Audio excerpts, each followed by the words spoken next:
kasih. Selanjutnya saya mohon kepada Prof. Imam Suprayogo untuk melanjutkan. Silakan Prof. Imam. Assalamualaikum warahmatullahi wabarakatuh. Waalaikumsalam warahmatullahi wabarakatuh. Yang saya hormati, yang dimuliakan para senior, Gus Wahid. Terima kasih Prof. Ari Kunchoro yang penjelasannya begitu menarik dan jelas, inspiratif. Para senior yang lain dan ibu bapak sekalian yang berbahagia. Saya kira sudah ketemu penjelasan yang disampaikan oleh Wahid dan juga Prof. Ari Kunchoro tentang Islamofobia ini tadi. Kalau saya nyatat yang sangat menarik itu bagaimana kita bisa menampilkan keberagamaan kita ini yang dikatakan oleh Gus Wahid, lawan menjadi kawan. Nah ini luar biasa Gus Wahid, merubah lawan menjadi kawan. Lawan lalu tidak kita lawan, tapi kita ubah menjadi kawan.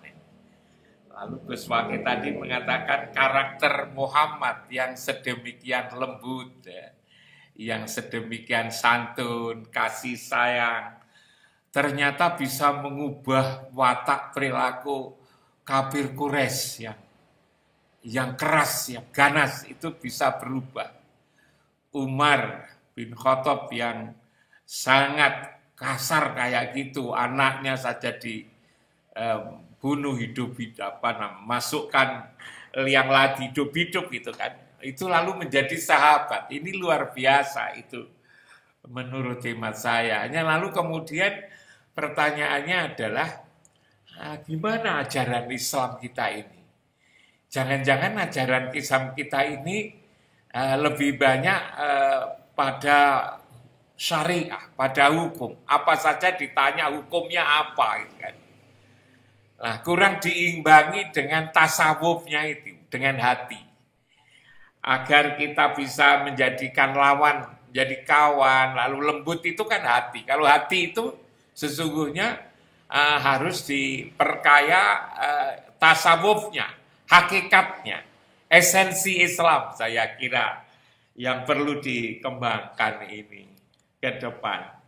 Lalu saya tertarik sekali apa yang dijelaskan oleh Prof. Kunchoro tadi adalah keindahan. Juga lagi-lagi keindahan perilaku saya kira itu. Dan memang Islam itu kan indah. Islam itu kan memperbaiki perilaku. Innama bu'istu li utamima makarimal akhlak. Sesungguhnya aku diutus di muka bumi itu untuk memperindah akhlak. Keindahan itu coba kalau bangsa kita itu lalu kemudian jujur, lalu kemudian bisa adil, bisa amanah, bisa simpatik, empatik, ya itu kan indah. Saya menangkap apa yang dijelaskan oleh Prof. Kunchoro tadi seperti itu. Hanya lalu gimana lewat pendidikan Islam, pendidikan agama itu bisa melahirkan seperti itu. Jangan-jangan ada kekeliruan ini di dalam kajian-kajian atau pelajaran agama Islam kok belum bisa melahirkan seperti itu. Apa yang disampaikan oleh Prof. Ari Kunchoro tadi mengingatkan saya. Pada ketika tahun 2019 saya berkunjung ke Rusia. Saya punya alumni dari UIN Malang. Ketika itu saya jadi rektor itu tidak kurang dari 29 orang. Lulusan S1, S2 dari UIN Malang. Saya tidak menyangka dari berbagai kota yang saya kunjungi, mulai dari di Moskow, lalu kemudian di Peter, lalu kemudian di Kazan, saya ke Tajikistan. Saya selalu mendapatkan apresiasi. Mereka bertanya, bagaimana Indonesia itu mendidik para mahasiswa ini. Mereka mengatakan terasa betul anak-anak yang kuliah di Indonesia, nah Rusia asli yang kuliah di Indonesia, sepulang kok jadi bagus. Sepulang jadi bagus, Gus Wahid. Itu kan luar biasa. Itu yang menanyakan pada saya itu tokoh-tokoh. Karena itu kalau lulusan dari Indonesia, lalu dari Rusia sana lulus dari Indonesia, segera mendapatkan tempat, posisi-posisi yang bagus di sana itu. Kenapa? Karena akhlaknya bagus. Saya sebelumnya itu tidak bayangkan kalau yang dididik dari Indonesia itu menjadi bagus itu kan. Tapi ternyata kok diakui oleh mereka itu. Nah, ini menurut saya kan bagus, potensi menurut saya. Bagaimana tadi ada Prof. Ari Kunchoro lakukan pertukaran para dosen macam-macam itu, lalu mahasiswa. Nah, ini nyata dan saya terus terang saya kaget. Kemudian mereka yang sudah lulus S1, lulus S2 balik lagi. Kemarin saya ke Brawijaya ketemu juga anak dari Rusia. Loh, kamu kok di sini? Ya, kami ditugasi untuk kembali sekolah lagi ke Indonesia. Nah, kalau nanti di UI, di UGM, di macam-macam itu, lalu kemudian berisi mahasiswa dari berbagai belahan dunia. Lalu kemudian kalau pulang, meniru perilaku watak karakter Indonesia yang ini sangat toleran, sangat jiwa pluralisme itu tumbuh, itu kan luar biasa. Makanya kalau Gus Wakid mengatakan bahwa Islam nanti akan bangkit dari Indonesia, mungkin ya memang betul kalau lalu kita rubah. Sementara ini kita ini kan nyekolahkan agama saja itu kan ke Sudan, ke Yaman, lalu ke Pakistan, lalu ke Madinah, lalu ke Mesir. Kenapa kita tidak balik gitu kan? Membalik keadaan. Dari kita mengirim anak-anak, ya kalau sains teknologi memang mesti harus ke Amerika, ke Eropa, sains teknologi.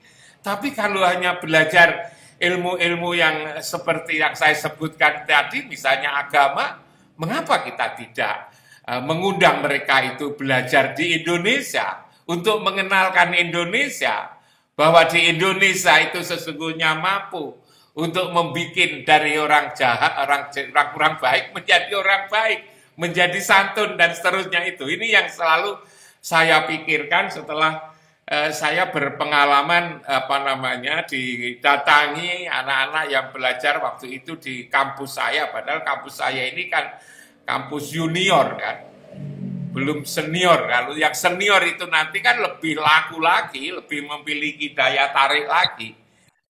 Paling tidak yang S2, S3, dan kalau kembali menjadi ini maka lalu bisa mewartakan.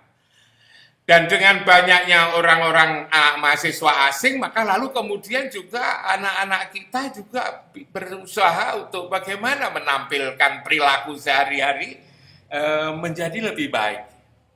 Nah, ini yang saya komentar saya pada Gus Wakid sama Prof. Ari Kunchoro yang menurut saya begitu bagus. Nah, saya tadi mengatakan jangan-jangan pendidikan agama kita ini yang kurang. Kalau lalu di Indonesia, di negeri kita, kalau saya rasakan, pemerintah ini kepada pendidikan agama kan sudah luar biasa.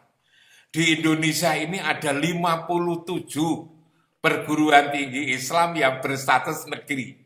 Yang dulu berupa IAIN, sekarang menjadi UIN, itu yang 57 itu. Mereka banyak yang sudah menjadi UIN. Biayanya berapa coba untuk menghidupi sekolah kayak gini? Guru-guru agama itu diangkat, diharuskan di semua jenjang pendidikan ada pelajaran agama. Bahkan di anak SD ngajari fikih, coba. Ngajari tauhid, akhlak itu oleh pemerintah dibayar itu, coba. Ngajari ngaji kok dibayar. Di Indonesia itu ngajari ngaji aja dibayar.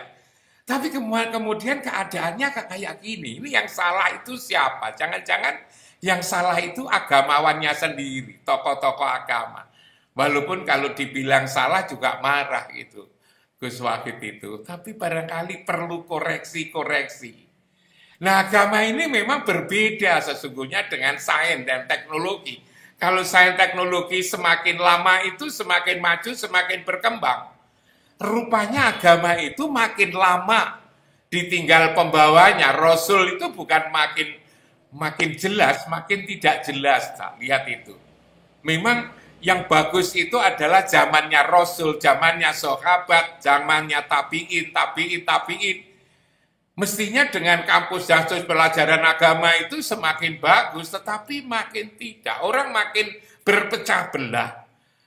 Bahkan lalu Rasulullah juga mengatakan nanti umatku akan terpecah belah menjadi 73. Semua masuk neraka kecuali satu, yaitu yang sama dengan aku dan sama dengan sahabat. Berarti kita kan harus kembali kepada zaman yang dulu itu. Lalu kemudian setelah banyak aliran-aliran kayak gini berpecah belah, berkelompok-kelompok, beraliran-aliran, sehingga Islamofobi ini tidak saja Islam dan tidak Islam. Di antara umat Islam sendiri juga ada Islamofobi jadinya ini.